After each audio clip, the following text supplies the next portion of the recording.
है वो अपने कॉन्स्टिट्यूशन राइट्स के लिए ये रखी गई है। बार बार प्रेस कॉन्फ्रेंस से करके हम सरकार को अपने जो डिमांड्स हैं वो भेजते हैं मीडिया के थ्रू, लेकिन अभी तक सरकार ने कोई इस पर अमल नहीं किया है। 9 साल बीत गए हैं और जो सरकार ने वादा किए थे उन पर अभी तक कोई काम नहीं हुआ है। अब सरकार जो है वो लोगों को गुमराह करना चाहती है।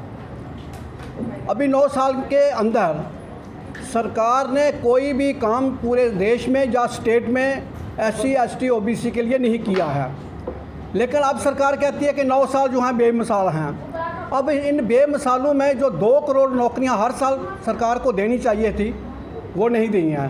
तो 9 साल में 18 करोड़ नौकरियां जो हैं वो यूथ को मिल जानी चाहिए थी, लेकिन उस पर कोई काम नहीं हुआ है।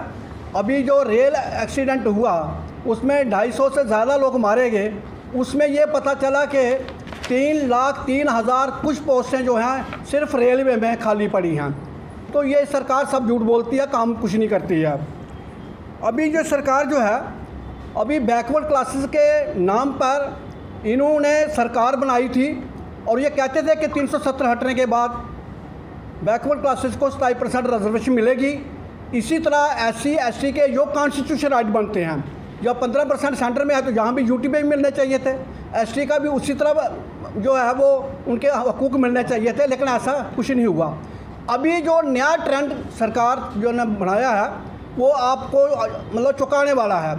National commission for backward classes जो तकरीबन पिछले 10-11 महीने से बिल्कुल डिफंक्ट पड़ा था, उसका चेयरमैन अपॉइंट किया गया, उसका एक मेंबर अपॉइंट किया गया, वाइस चेयरमैन की पोस्ट खाली है, 2 मेंबर की पोस्ट खाली है।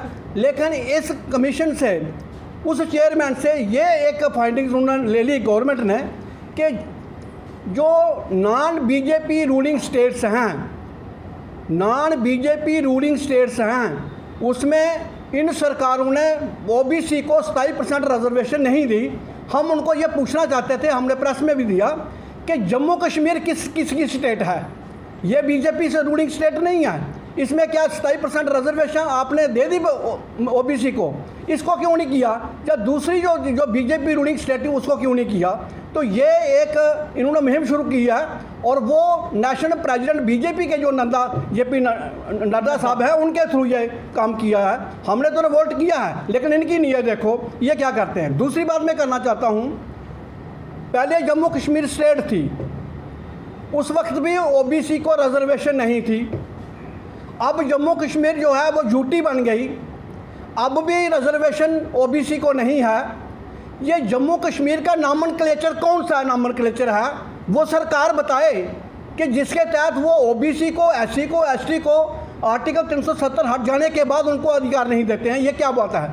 ये सरकार बताए कि जम्मू कश्मीर का नॉमेनक्लेचर वो कौन सा यूज़ करते हैं। वो जम्मू कश्मीर स्टेट का नॉमेनक्लेचर यूज़ करते हैं, जम्मू कश्मीर यूटी का करते हैं, या कोई हिडन एजेंडा है जम्मू कश्मीर का नॉमेनक्लेचर उन्होंने रखा है जिसके तहत लोगों के अधिकार जो हैं वो नहीं मिलते हैं।